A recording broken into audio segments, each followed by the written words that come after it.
Hello प्रणाम, मैं प्रगति पांडे स्वागत करती हूँ आप सभी के अपने चैनल द विकी बाबा से। और आज मैं मौजूद हूँ इलाहाबाद विश्वविद्यालय के प्रांगण में, जहाँ पर हम आज कुछ छात्र छात्राओं से बात करेंगे, क्योंकि जो आज का दिन है वो बहुत ख़ास है। तारीख 8 मार्च 2022 अंतर्राष्ट्रीय महिला दिवस के उपलक्ष्य में इस दिन को मनाया जाता है। और आज हम यहाँ पे तमाम छात्र छात्राओं और जो भी हमें मिलेगा उनसे पूछेंगे कि वो महिलाओं को या अंतर्राष्ट्रीय महिला दिवस को किस दृष्टि से देखते हैं, उनका क्या मत है कि ये क्यों मनाना चाहिए, क्या सही है क्या नहीं। तो हम देखते हैं, आइए हम बात करते हैं। कुछ छात्र छात्राएं यहाँ पर मौजूद हैं जिनसे हम जानना चाहेंगे कि वो विश्व महिला दिवस को किस तरह मनाते हैं और उनकी क्या राय है महिलाओं को लेकर। तो मौजूद हैं हम इलाहाबाद विश्वविद्यालय के प्रांगण में, जहाँ पर BA द्वितीय वर्ष के छात्र छात्राएँ हमारे साथ बैठे हुए हैं और हम उनसे बातचीत अपना शुरू करने जा रहे हैं। आपका नाम क्या है? आशमा। क्या नाम है? आशमा खातून। आशमा खातून। अंतर्राष्ट्रीय महिला दिवस है आज, किस दृष्टि से देखती हैं आप इस दिन को? आज ये महिलाओं इस दिन में मतलब ऐसे तो प्रत्येक दिन महिलाओं के लिए स्पेशल है, इनफैक्ट सभी के लिए स्पेशल है, लेकिन आज के दिन विशेष तौर पे महिलाओं के सशक्तिकरण और उनको जागरूक करने के लिए मनाया जाता है। तो इसमें हमें अपने आसपास के लोगों को, इनफैक्ट अपने घर वालों को, सबको जागरूक करना चाहिए और महिलाओं को सम्मान देना चाहिए। ठीक है, महिलाओं को सम्मान देना चाहिए, आपने एक अच्छा बात कहा। वर्तमान समाज में महिलाओं की स्थिति पहले जैसी थी वो अब कैसी है? कुछ बदला है या जैसा उनके साथ शोषण वगैरह होता था, वो वर्तमान समय में कैसी स्थिति है उनकी, महिलाओं की? महिलाओं की स्थिति जैसे पहले थी वैसे अब भी है। कोई अंतर, कुछ अंतर है। शिक्षा के क्षेत्र में आज लोग जागरूक हो गए हैं, लड़कियों को भी बाहर भेज रहे हैं पढ़ने के लिए, पहले नहीं थी। लेकिन ये दृष्टिकोण पे निर्भर करता है। अगर लोगों की नज़रिया बदलती है तो महिलाओं की मतलब जो महिलाओं की सुरक्षा है वो निश्चय तौर पे आगे जाके और भी अच्छी हो जाएगी। लेकिन ये सिर्फ महिलाएं नहीं कर सकती, इसके लिए सभी को जागरूक होना होगा और सबको मतलब लड़के हो, खास करके जो यूथ है उनको इस बारे में जागरूक होना चाहिए कि वो महिलाओं को, सारी महिलाओं को अच्छे निगाह से देखें। और जो पेरेंट्स हैं वो अपने घर की लड़कियों को, बेटियों को, बहनों को, सबको बाहर जाने दे पढ़ने। वर्तमान में महिलाएं आपको कितनी सशक्त दिख रही हैं? महिलाएं सशक्त हैं और क्या पहले भी थी? बिल्कुल थी। जैसे कोई उदाहरण? हाँ, जैसे हम हिस्ट्री की देख लें तो उसमें बहुत सी महिलाएं, जैसे लक्ष्मीबाई और हज़रत बेगम महल और जोधाबाई, बहुत सी महिलाएं जो थी वो सशक्त थीं बहुत से। और हर क्षेत्र में आज महिलाएं आगे जा रही हैं, चाहे वो कोई भी क्षेत्र हो, विज्ञान के क्षेत्र में, कला के क्षेत्र में, हर क्षेत्र में महिलाएं आगे जा रही हैं। तो सशक्तिकरण बढ़ रही है, लेकिन अभी और जागरूक होने की आवश्यकता है। आपका नाम क्या है? मेरा नाम खुशबू सरोज है। एक बार फिर से बोलिए। मेरा नाम खुशबू सरोज है। महिला दिवस है आज, आप एक खुद महिला हैं। कैसी समस्याओं का सामना करना पड़ता है आपको एक महिला होने के नाते? समस्याएं तो बहुत होती हैं, घर से निकलने की, कॉलेज में पढ़ने की, और घर से निकलते वक्त भी तो बहुत सारी समस्याएं होती हैं कि हम निकलते हैं तो फिर मतलब पेरेंट्स हमारे ये सोचते हैं कि हम सब जा रहे हैं पढ़ने के लिए, लेकिन फिर रास्ते में भी तो बहुत सारी घटनाएं हो सकती हैं। समस्याएं हो रही हैं आपको आने जाने में। आपको ऐसा नहीं लगता कि ऐसे कानून, नियम कानून जो बने हुए हैं महिलाओं की सुरक्षा को लेकर, वो बने हैं, वो लागू नहीं हो रहे हैं लोगों पे? हाँ, बने तो हैं लेकिन कोई फॉलो नहीं करता है। यहाँ तक जो मतलब बताते हैं कि ये कानून है, ये सब लॉ है, ये सब आप फॉलो करिए, लेकिन वो सब तो कोई नहीं करते हैं। बस कहने के लिए तो लिख दिए जाते हैं कि हाँ ये रूल्स हैं, ये नियम्स हैं, ये वीमेंस के लिए हैं, लेकिन कोई वीमेंस की राइट्स मतलब ज़्यादातर नहीं होते हैं। मेरा सवाल आपसे ये है कि शिक्षा के क्षेत्र में जैसे महिलाएं आजकल बढ़ चढ़ के भाग ले रही हैं, लेकिन हर जगह थोड़ी बहुत कमियां तो होती ही हैं।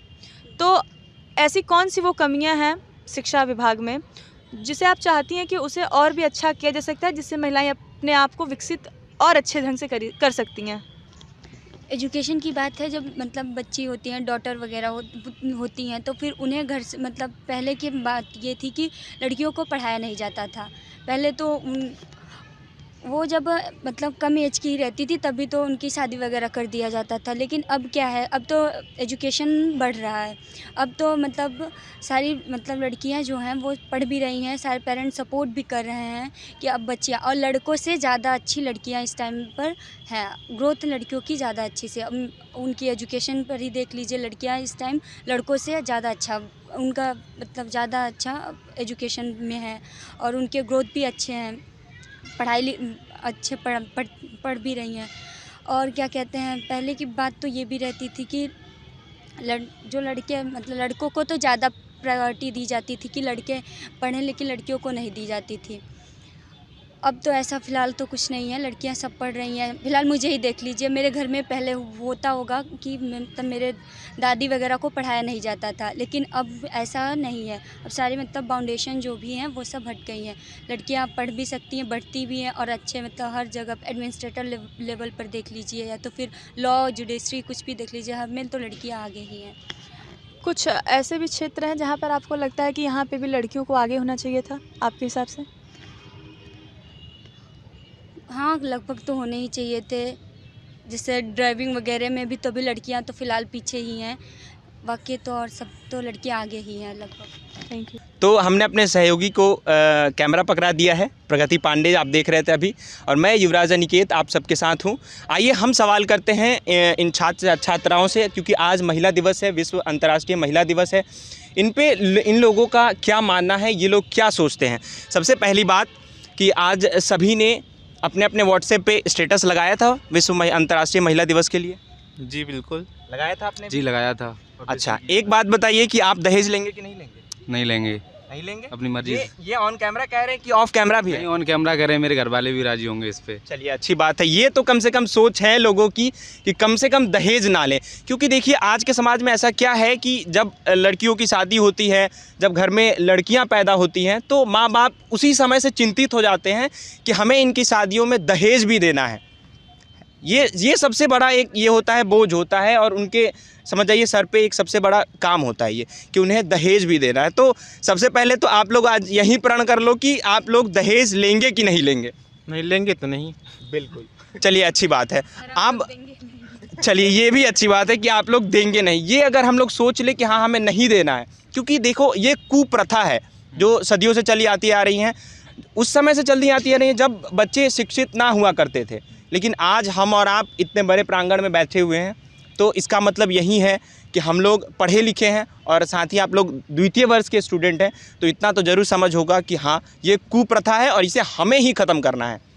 इसकी जिम्मेदारी हमें ही लेनी पड़ेगी, ठीक है। तो सबसे पहले मैं आपसे जानना चाहूँगा, आपका क्या नाम है? विकास पटेल। विकास पटेल। आप यहीं के हैं? हाँ, यहाँ लोकल है, इलाहाबाद नवाबगंज। यहाँ अभी आप द्वितीय वर्ष के छात्र हैं? हाँ, बीए द्वितीय वर्ष।